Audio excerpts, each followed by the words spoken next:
Hi,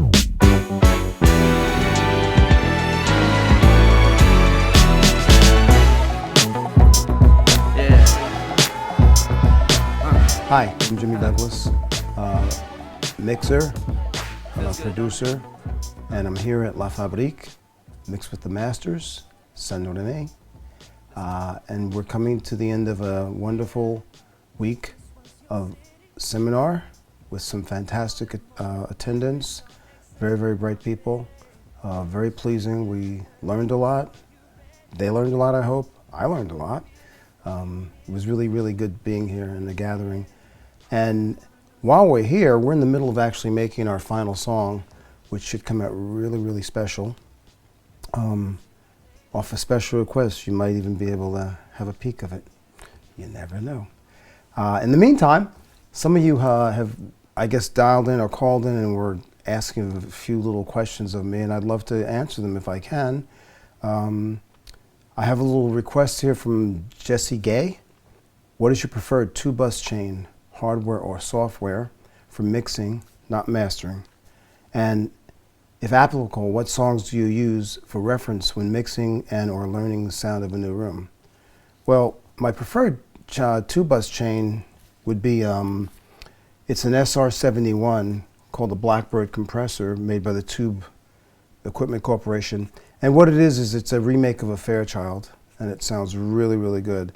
I would use that with the SSL X-Logic channel. So it's like an SSL channel strip.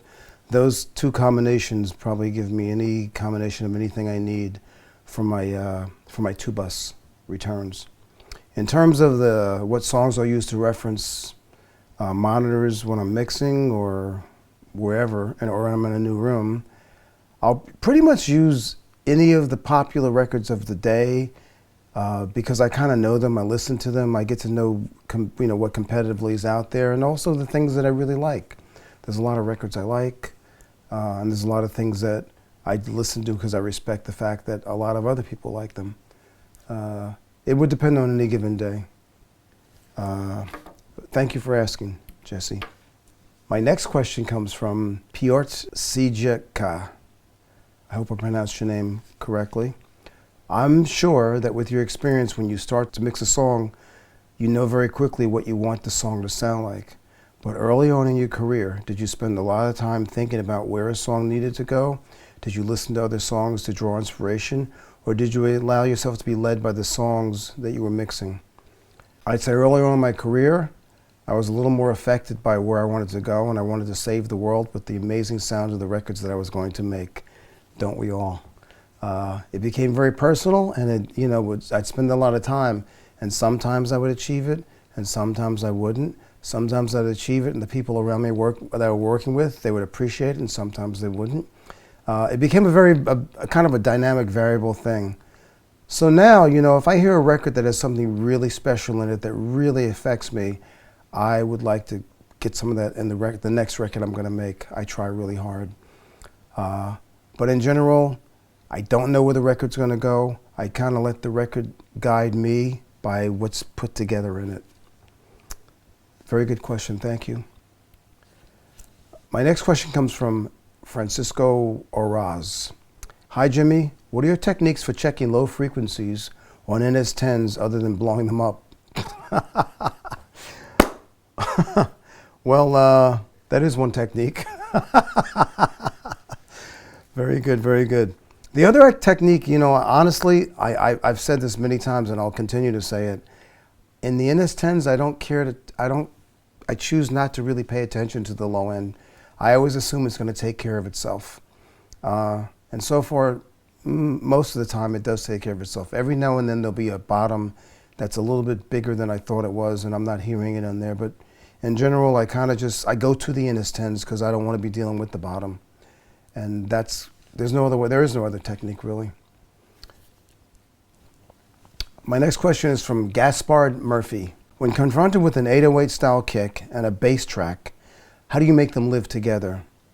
I tend to usually let the 808 lead for the bottom, and then basically with a bass track, I'll probably try to carve away some of that low end so they don't get in each other's way. And I kind of add a little bit of the top end to get that crunchiness, so the bass actually points more, and then I let the 808 be the round warmth, pretty much. And hopefully that works 90% of the time. Thank you, Gaspard. My next question is from Julio de la Casa, and he says, hi Jimmy, thanks for doing this. What is your main set of speakers these days? My main set of speakers that I use, of course, there's the NS10s. They're always there. They're always invited to the party. I'm using KRK, the KRK, the 8 speakers, the V8s, Series 2, and I have a sub strap to them, and they work pretty good for me. They work very, very nice. And then, of course, for my mains, I'll use Osberger's with the big sub on it. And that's pretty much what I've been using in general. When I can get those, I use those. I have a question here from Robert John. Do you still mix on an analog board? If so, what's your approach towards mix validation? Do you wait for the artist's feedback, or do you move right on and recall it later? Well, that question, it's multifaceted, and the answer to the first one is yes, I still do mix on an analog board. Not all the time, but I do it sometime. I enjoy it. I have this one nice one behind me, as you can see there. It's amazing. It's easy to put the hands on. It's easy to get around real quick.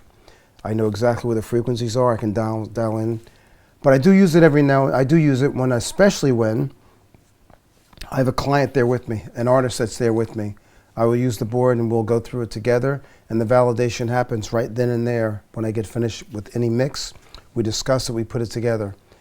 If the client isn't there, sometimes I kind of get shy away from the board a little bit. But if I do a mix on the board, the validation factor, I kind of move on and wait for feedback. For the feedback once I'm in recall mode. It's hard to leave something on the board for a long time. Sometimes artists don't get back to you for many days, so you'd kind of be out of commission waiting for them.